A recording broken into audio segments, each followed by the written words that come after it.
Halo, hai guys, petang ni. Mari bersiaran bersama aku. Hari ni aku teringin nak tengok kereta api. Jadi kita tengok dokumentari kereta api Tanah Melayu. Jadi apa ada dengan jalan kereta api ni? Sebenarnya jalan kereta api ni sebenarnya dia memenuhi keperluan dan mungkin pada sekarang ni memenuhi kehendak dan mungkin kita inginkan satu perjalanan yang asing daripada kebiasaan. Jadi orang memilih untuk menaiki kereta api. Tapi kenapa kereta api? Ya? Kenapa kereta api? Ah, Jadi jawapan tu ada dalam diri masing-masing. Kerana kereta api ni membawa 1,000 kisah. Sorry, 1,001 kisah yang uh, banyak sebenarnya. Jadi apa kata kita lihat sendiri dokumentari ni berkenaan dengan kereta api. Seringkas yang mungkin lah ya. Mungkin aku akan forward ke depan. Jadi kita boleh menyaksikan benda ni sama-sama. And sangat syok. Oh ya, kita pernah pergi Victoria Beach. Victoria Beach? No, Victoria Bridges. Victoria Bridge. And dekat Perak tu. Tempat dia macam syok. Kalau dekat situ, mungkin kalau belah petang sampai ke malam lah kita duduk situ mungkin okey kot. Tapi waktu aku pergi tu pada hari cuti, hari Minggu. Jadi orang-orang dekat sana. Kan? Tak apalah, kita tengok apa ada dekat dalam YouTube ni. Okay? Mari.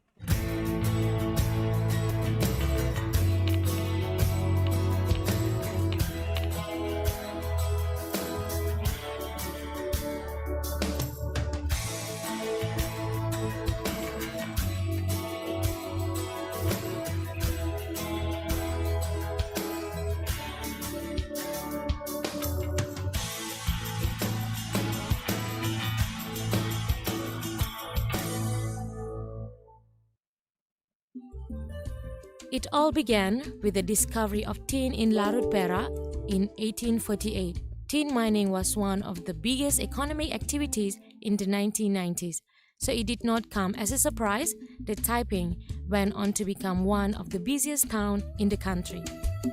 Taiping. Jalan-jalan ke Taiping. Jalan-jalan, men.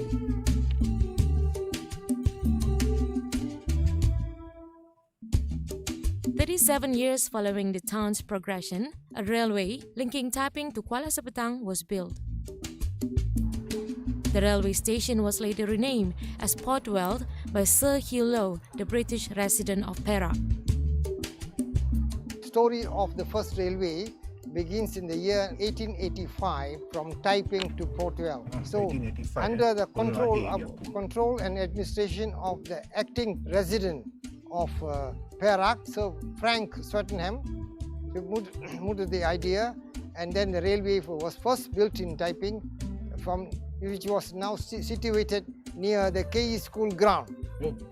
Construction work on the tracks began in 1882 at a cost of £7,000 sterling incurred by the state Dia ada government. satu tempat dekat Stesen kereta api pertama berada di sekolah jenis kebangsaan TE. Kemudian diubah ke stesen yang ada sekarang lah. This marked the beginning of the railway cargo service in Malaysia. It was a significant change as prior to the existence of the railway, transportation relied heavily on river and sea routes. Dia forward dengan pada digital. Wah. Sultan Hishamuddin, once known as Victory Avenue and in close proximity to the Railway Administration Building, the National Mosque and Dayabumi Complex, is the Kuala Lumpur Malayan Railway Station. In 1906, the construction of the current building was carried out and completed on the 1st August 1910 at the cost of 23,000. The Kuala Lumpur Railway Station is a magnificent piece of architecture and was an icon for Kuala Lumpur for decades before the Petronas Twin Towers came into existence. This building is different from the building in front, where you can see that this architecture is very Moorish. You can see the elaborate of the facade. You can see it stand by itself. as an icon in the center of Kuala Lumpur. It was designed by Arthur Benison Hapek, the same government architect who designed most of the distinctive buildings of Mughal architecture in Malaysia. Syok kan tengok benda macam ni. Syok kan. The Kuala Lumpur Railway Station, which translates directly as Station Kereta Api Kuala Lumpur in Malay, is a colossal train station located in the Garden City of Malaysia.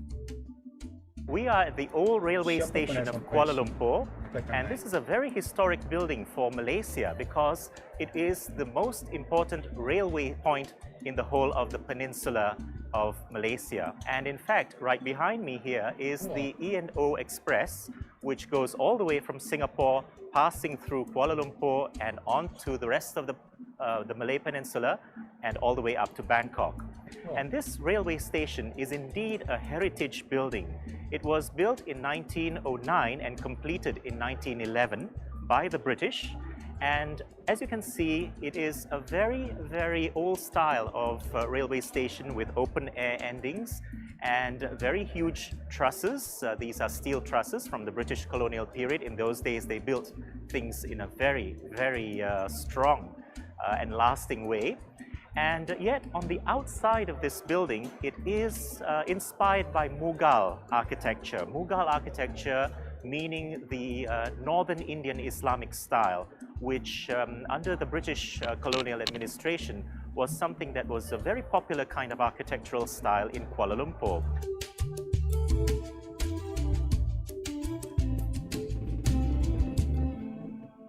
Very nice shot. Let's move forward ya. Move forward. Let's check out apa lagi dia nak cerita kat sini. Klang Valley and Seremban, whereas the KTM intercity train links are Tempat ni kalau balik kerja, katalah aku kerja kat Kampung Baru, aku naik all the way LRT turun dekat sini. Ni KL Central ni. Kau tunggu kat sini. Bila kau dapat dia naik, kadang-kadang seat tak ada tau. Bila seat tak ada, confirm kau kena berdiri sampai sekurang-kurangnya Subang Jaya. Kalau nasib tak baik, sampai section 19 kau kena berdiri. And just bayangkan kalau kau balik kerja penat-penat, kau berdiri all the way dan berapa banyak station dia kena berhenti. And macam tu lah suasana dia yang kita kena tempuh kalau kita nak naik public transport. Okay? the cities Peninsula Malaysia and also Singapore. However, plans are underway to transform the old railway station into a tourist-attracting heritage building. Most of the facilities at the Kuala Lumpur railway station were withdrawn, and as such, it no longer serves as the main station in Kuala Lumpur. It's very interesting to come here and to see all the old buildings, particularly this building and the building opposite, and the old hotel. And they are I hope that they will be preserved even more, because obviously I noticed that the hotel is now closed. But it's quite interesting because although they say that they're built in a British style, of course they aren't actually the way that we would think of British buildings. They look much more, there's a much more of an Oriental and a Far Eastern input into them. I think it's very important that you do educational work in the schools with your children to explain to them all the different people who've come to live in Malaysia and preserve the heritage of this past. Sometimes it's been not so happy. It's also been happy as well.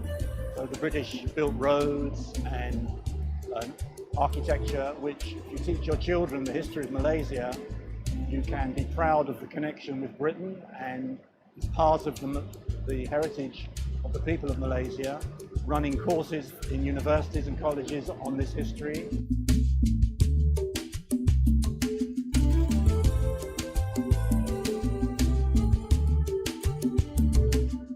Its function as the hub of railway services was slowly transferred to KL Central. Siapa pernah masuk railway station yang asal tu, yang tadi dia tunjukkan, yang building yang ala-ala oriental punya shape tu. Dia nak masuk situ, kita kena beli tiket. Nak masuk nak hantar orang ke, nak ambil orang sampai ke dalam tu, kita kena beli tiket. Tiket dia pula dalam bentuk kad yang keras tau, bentuk yang keras. Jadi shock masuk sini and push satu lever tu, you push masuk dalam, dia akan keluar kering tu, dia akan keluar kad. Dengan kad tu kau boleh masuk dalam. Tengok kereta api keluar dulu, zaman dulu kan. Sekarang ni dah tak payah, benda tu semua pakai QR code saja sekarang ni kan, kalau ada pun. Tapi itulah tu.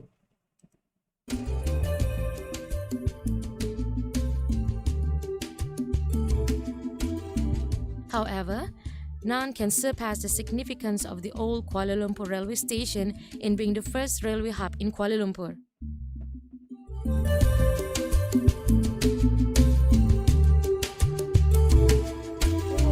Despite the inevitable transfer of operation to KL Central, one should not forget that without Kuala Lumpur railway station, development of Kuala Lumpur city itself would not have occurred as it did. And as such, improvements to the transportation system would not have been the same. Ya, aku setuju dengan pendapat Most dia. important thing is actually the history should be put on the right perspective. We can sum up and say that it was built by the British, but today it become our asset, Malaysian asset. Go back into history, relate with the past, interact with the future. The Kuala Lumpur railway station should remain an icon, well conserved to be appreciated by future generations of Malaysian citizens and tourists alike. Without it, grand physical evidence relating to a part of Malaysian history and its development would likely disappear forever.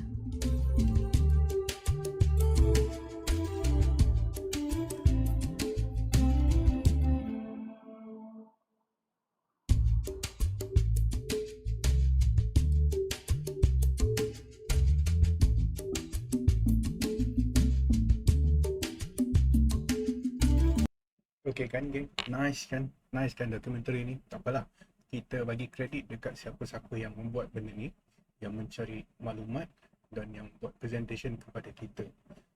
Jadi benda ni aku akan masukkan dalam aku punya Facebook untuk aku tengok dan remember the history. Sebab tadi kata orang tu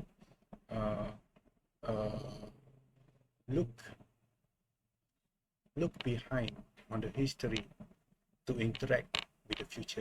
Something like that. Kalau aku lupa lah kan, tolong betulkan Jadi kita akan tengok lagi dokumentari yang mana yang menyeronokkan, yang akan menunjukkan tentang Malaysia, supaya kita sentiasa seronok jadi rakyat Malaysia. Sama-sama kita boleh kongsikan dengan orang lain kan. Selamat berjumpa lagi.